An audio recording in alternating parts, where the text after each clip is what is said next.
High সব বন্ধুরা, আর আমার নতুন ব্লগে স্বাগত জানাই। রান্নাঘরে এসে দাঁড়িয়ে চিন্তা করছি যে কি করব। চারিদিকে ভিজিয়েছি। আমার বোনের ছেলে বাড়িতে গিয়েছিল, ও গুজরাটে থাকে। তা আমার জন্য মুড়ির চাল, খুদের চাল, তারপরে খেসারির ডাল, কত কিছু এনে দিয়েছে।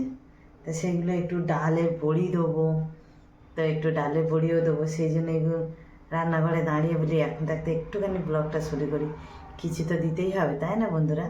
তা চলো আমি কি কি কাজ করছি সেইগুলো সব দেখতে থাকো। চলো আমি দেখাচ্ছি। এই যে বন্ধুরা দেখুন, সব ডিবে ডাবা বার করেছি, সব চারিদিকে বিছিয়েছি, একটু মিক্সার ফিক্সার সব একসঙ্গে বার করেছি। এগুলো সব একটা একটা করে গুছাবো। এটা হচ্ছে খুদের চাল, এই যে দেখতে পাচ্ছেন দিয়েছে ঘরোয়া। আর এইটা হচ্ছে তোমার মুড়ির চাল, এই যে দেখুন দিয়েছে। তা এই ডালটা তোমরা কেউ চেনো? এই যে এই ডালটা আমরা খেসারির ডাল বলি। এই যে দেখুন ডালটাকে ভিজিয়েছি, এই যে দেখুন ডালটাকে ভিজিয়েছি।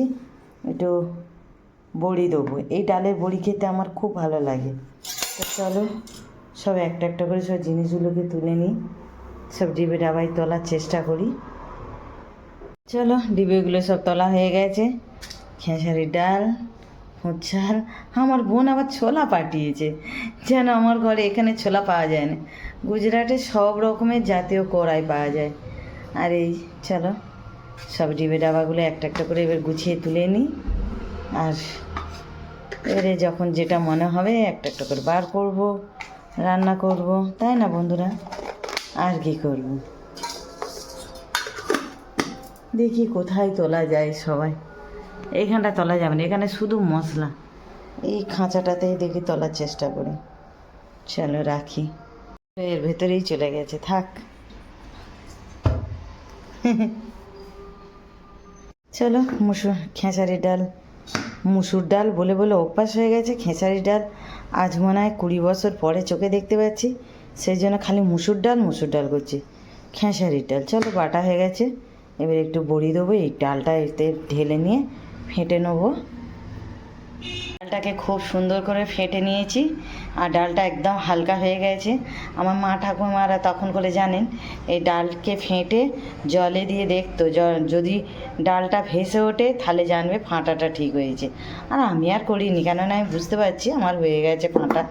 আর এই যে থালায় তেল দিয়েছি, এবার এইটাকে একটু মাখিয়ে নিই, কেননা রোদে যখন শুকবে না, যখন তুলবো কামড়ে ধরবে না। তেল দিয়ে করলে কি হবে, সুন্দরভাবে উঠে যাবে ঝপ করে।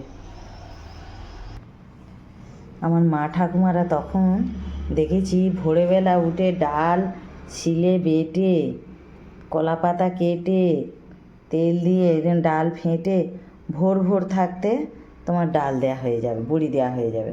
কেননা আমাদের ওখানে রোদের অভাব প্রচুর, আর গুজরাটে রোদের অভাব নেই জানেন বন্ধুরা। এখানে এখন 7টা পর্যন্ত রোদ্দুর। আমি কটার সময় দিচ্ছি জানেন? এটা 1টা 1:30 বাজে, তা এখন দিচ্ছি। এইরকম ছোটো ছোটো বড়ি বানাবো। তো কেমন হচ্ছে বন্ধুরা, দেখে বলবেন। ঠিকঠাক দিচ্ছি তো? চলুন দেওয়া হয়ে গেছে, একটু বেশি হয়েছিল, আবার ছোটো একটা থালায় দিয়েছি। আজকের এত লু গরম বইছে, ও অটোমেটিক ঘরের ভেতরেই হয়ে যাবে যেন মনে হচ্ছে। চলো একটু বাইরেটা দিয়ে আসি, রোদ্দুর তো নেই, কিন্তু গরম হাওয়া বইছে তো ওতেই হয়ে যাবে। যে দেখুন দিয়েছে, আজকে প্রচুর গরম হাওয়া বইছে জানেন বন্ধুরা। হয়ে যাবে, এখন মাঝে মাঝে লক্ষ্য রাখবো কোথায় আবার পায়রা না এসে মুখ দেয়। চলো বড়িটা তো দেওয়া হলো, এবার অন্য কী কাজ বাকি আছে দেখি। টাকাতে ফ্যানে ফ্যানে ভাত ছিল, কাল রাত্রে করেছিলাম, আর 1 পিস মাছ ওর ভেতরে দিয়ে গরম করতে দিয়ে দিয়েছে। দিয়ে বলি ভাবি এবার স্নানটা করে নিই। এই যে দেখো ফ্যানে ফ্যানে ভাত, আলু সেদ্ধ, একটা কাঁচা লঙ্কা, আর এই মাছের ঝাল আছে। একা খাবো তো, অত কিসের চিন্তা, তাই না বন্ধুরা? আর আমি একটু আবার কুঁড়ে আছি জানো, করলে করে খেতে পারে, কে আবার করে আগাগোড়া যে। কিন্তু যারা আবার খাবার লোক, সে ঠিক বানিয়ে করে তবে খায়। আমি আগাগোড়া ছোট্টবেলা থেকেই আমার যা সামনে তাকে খেয়ে উঠে যায়, আবার বানানোর জন্য আমি নয় সে। এই যে দেখুন চলো খাওয়া দাওয়া করি। আর ওই যে আমার সুখ দুঃখের সাথী টিভি চলছে, টিভি দেখছি।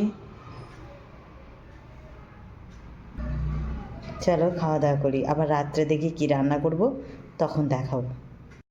বন্ধুরা, ডিমের তরকারি করছি। তরকারিটা কীভাবে করলাম আর দেখালাম না। ওই যে ডিম ভেজে অমলেটের মতো করে, আর শুধু আদা রসুন পেঁয়াজ দিয়ে রসা রসা তরকারি করেছি, এতে আলু দিইনি। আর ঘরে একটুখানি এই যে ডাল ছিল, ঝিঙের ডাল, আর এই মাছের ঝাল আছে, আমার কর্তার হয়ে যাবে এখন। আর বেগুন আলু ভাতে দিয়েছি, লঙ্কা ভেজেছি এই যে এইটুকুনি। আমাদের আবার লঙ্কা বেশি কেউ খায় না। ওইদিকে ওই যে ভাত হয়ে গেছে, এবার ফ্যান গড়াবো। আর সকালবেলা ওই যে যে বড়িটা দিয়েছিলাম, এই যে দেখুন কতটা শুকনো হয়ে গেছে, দেখুন রোদ পায়নি, একদম শুকনো হয়েছে। ওই যে একটা বড়ি উল্টে আবার দেখেছি যে শুকনো হয়েছে কিনা, মোটামুটি শুকনো হয়ে গেছে। কাল সকালবেলা আমি তুলে নিতে পারবো। তো এই যে দেখুন বড়িটা কেমন হয়েছে। খাওয়া দাওয়া করি, রান্না বান্না মোটামুটি কমপ্লিট হয়ে গেছে। এই যে দেখুন তরকারিটা হয়ে গেছে, কি সুন্দর রং হয়েছে, খেতেও ভালো হয়েছে। তো চলুন খাওয়া দাওয়া করে নিই। আজকের আমার ব্লগটা এই পর্যন্ত। ভালো লাগলে আপনারা একটু লাইক করবেন, শেয়ার করবেন, আর আমার একটু পাশে থাকবেন, সাপোর্ট করবেন। এই যে দেখুন ডিমের তরকারিও তলা হয়ে গেছে, আর এখন 9:30 বাজে। আজকে একটু আরও দেরি হয়ে গেছে। কেউ মাছ খাবে না, আমার কর্তা খালি একা খাবে। কেউ বলতে আমার ছেলে খাবে না, আমিও খাবো না। রাত্রিবেলা আমার মাছ খেতে পছন্দ না। চলো থালা রেডি। আর আপনারা সবাই ভালো থাকবেন, সুস্থ থাকবেন। চলো শুভরাত্রি, টাটা বাই। আবার একটা নতুন ভিডিও নিয়ে আসবো। Tata bye.